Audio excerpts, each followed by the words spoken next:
Good morning and shalom all. As we start today's 3 chapters of Genesis study, Genesis to Revelation study, the 3 chapters will be chapters 46 to 48. And make sure you listen to tomorrow's when we'll be concluding Genesis and doing a little summary. Okay, our first verse and point, Genesis 46 verse 1. And Just a little background firstly. In today's account, Joseph brings his family to Egypt and is reunited with his father Jacob. They settle in a separate part of Egypt to the Egyptians. It's also like a mini promised land, a nation within a nation, let's say. They're going to settle, you remember, in the place called Goshen. Jacob dies, but before he blesses Joseph's 2 sons, Ephraim and Manasseh, who will become 2 tribes within the 12 tribes of Israel. So, I say, reading from chapter 46, verses... Israel took his journey with all that he had and came to Beersheba and offered sacrifice. The sacrifice is for direction, because later on God came to him and gave him direction and comforted him concerning the fear he had to go to Egypt. But I'm using this one to show that Israel took all he had when he went, or will be going, into Egypt. Just as Abraham took all he got from the king, Pharaoh, which included 318 men that he later circumcised, and same Isaac. Isaac travelled with all his servants, everything he had. And lastly, Jacob, when he left Laban, went in as one man and came out with a multitude of all that he had. This is a very, very important point. So we know when, who, and how many people go into Egypt when we start Exodus chapters 1. And in particular, what colour those people, if we can ascertain at all, those people were. Were they all the same colour, or were they of various colours, i.e. servants and so forth? So these people that Jacob had got, we saw he got them from Laban in chapters 32, verses 5 to 8. And these were people of the east, Genesis chapters 29, verse 1. In other words, they were non-Hebrew people.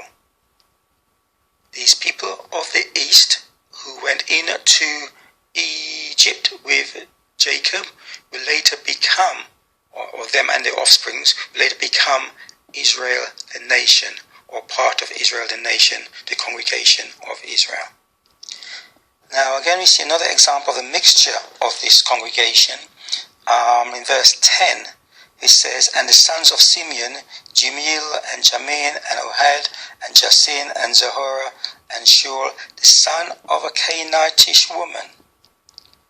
We also should remember that Judah had 2 sons with Tamar, the end of chapters 38. She was also a Canaanite woman. 38 verse 2, if you remember, said, and Judah saw there a daughter of a certain Canaanite, whose name was Shua, and so on. Now, we would not have known of that story were it not for the account of and Onan dying. So basically we know what she was, a Canaanite woman, because of the relevance of Onan and but we do not know the wives of the other sons. We can or we cannot assume they married within their own descendants. In other words, persons of the same colour. So, for example, out of the 70 persons that will later go into Egypt, Zilpah, a woman from the east, one of Jacob's 4 wives, gave him 16 sons, which is almost 20% of 70. Well, it's more than 20% of 70. So just from one person, 20% of them came from a woman of the east. Now, as I know, some people say, well, they were all Hebrew because once the lineage goes from the father, Jacob is Hebrew, so they're all Hebrews. That may or may not be the case. However, we cannot know what colour they were. So we have 16 from the maid Zilpah. We have 7 from the other maid Bilhah. This in verse 25. We have some via the Canaanitish woman of Judah.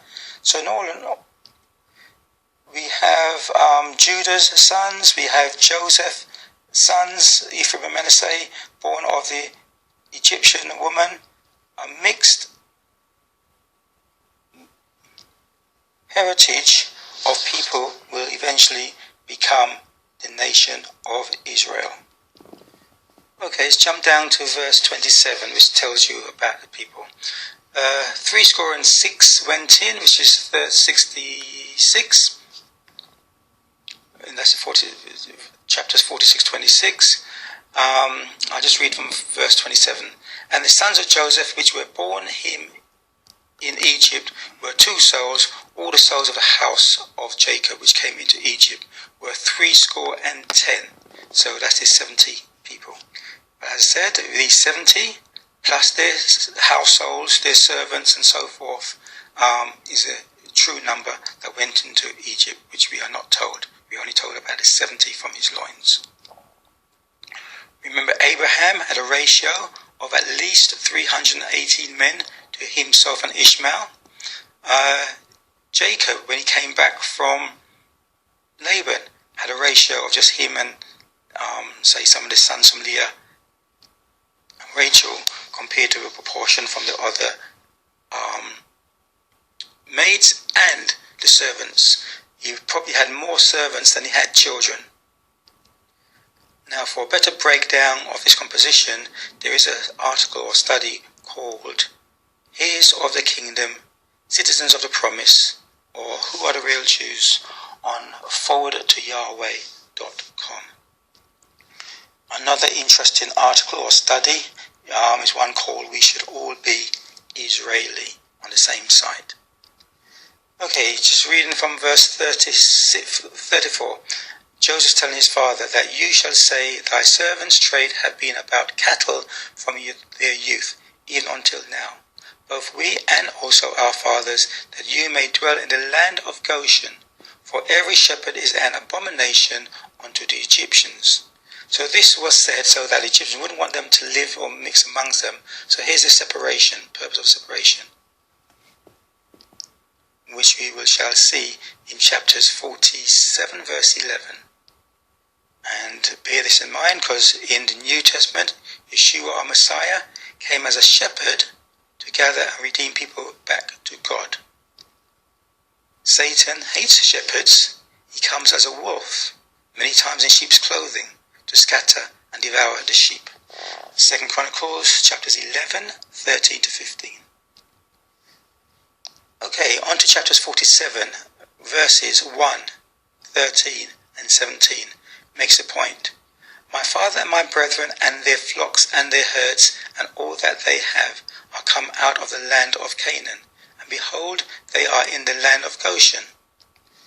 So you see, they had a lot of valuable assets, even money, but that money could not save their lives when it came to eating bread to eat. They lacked the basic bread and water.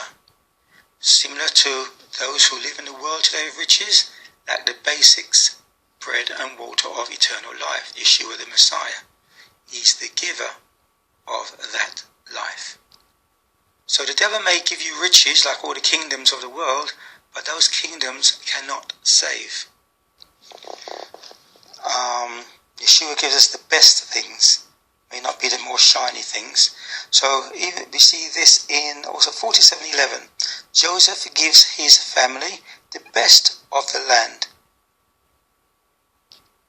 So God has made provision for his messengers or people to give his people the best of the lands. And the better land is that in the second new earth, new heaven, not this one. We then come on to the account of the famine from verse 13. I am going to go on to verse 22, which reads, Only the land of the priest bought he not, for the priest had a portion assigned to them of Pharaoh, and did eat their portion which Pharaoh gave them, wherefore they sold not their lands. So these priests of Pharaoh's system, Egypt, tells us that Satan, Egypt and Egyptians also had religious systems. We talked about the priest, Joseph marrying the priest's daughter, one of the priest's daughter of the Egyptian system. So just because your possibly ancestors came from the system of Egypt does not mean that we have to go back to the system of our ancestors. And I say we, regardless of who we are, whether it's Chinese for the Buddhists or Indians for the Hindus or whatever. A worldly principle we can learn, or an economic worldly principle we can learn from the thing about a famine is, firstly, when the people couldn't have food, they sold their assets, their cows, their so forth. And then when that ran out, they had to sell their land and themselves. In a worldwide or in a personal basis, sometimes we are tempted to buy things. Rich cars, big house, jewellery and so forth. And then when the creditors come, we then have to sell those things to stay afloat. But the interest rate or conditions placed on us or even on countries is so great that they cannot pay that interest over a period of time, so that when all their assets have gone, they then have to sell their individuals, work long hours or whatever, or on a national country basis, sell their land, the best of their land, whether it's diamonds, the minerals, the beaches, whatever. And if individuals or governments will learn not to be snared by these tricks of entrepreneurs, they wouldn't get themselves in states of having their people working for other people for generations and generations. What they produce and what taxes they pay will go to them or their lands, their country, not to pay off international debts. Okay, chapters 48, where Jacob gives his blessings to Joseph's two sons, and the firstborn doesn't get the blessing, but the younger one does. We see from verse 7 that Rachel was buried in Ephrath, the same being Bethlehem. So I missed out verse 4, just a small point. Jacob recites the blessings that God gave to him, or told him. It says, "And God said unto me, Behold, I will make thee fruitful and multiply thee, and I will make of thee a multitude of people, and will give this land to thy seed after thee for an everlasting possession. And now thy two sons, Ephraim and Manasseh, which were born unto thee in the land of Egypt." And it goes on. And verse 6, "And thy issue which thou begettest after them shall be thine, and shall be called after the name of their brethren in their inheritance." And then verse 14, "And Israel stretched out his right hand and laid it upon Ephraim's head, who was the younger, and his left hand upon Manasseh's head, guarding his right hand wittingly. For Manasseh was the firstborn." And then lastly, verses which I read. I'll read from verse 14. "And Israel stretched out," I think I've done that, verse 16. "Bless the lads, and let my name be named on them, and the name of my fathers Abraham and Isaac, and let them grow into a multitude in the midst of the earth." And verse 18, "And Joseph said unto his father, Not so, my father," and you should know the story.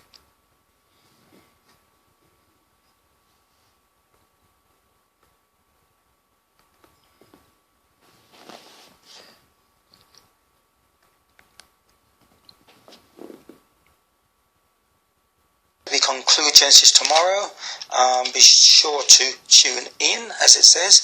We shall go over some of the points, things we should have learnt and remembered from Genesis chapters 1 all the way through to the end, because this will lay the foundation for a better understanding of Exodus and congregation of Israel as they come out and journey to the Promised Land. Shalom. Hope to speak to you tomorrow.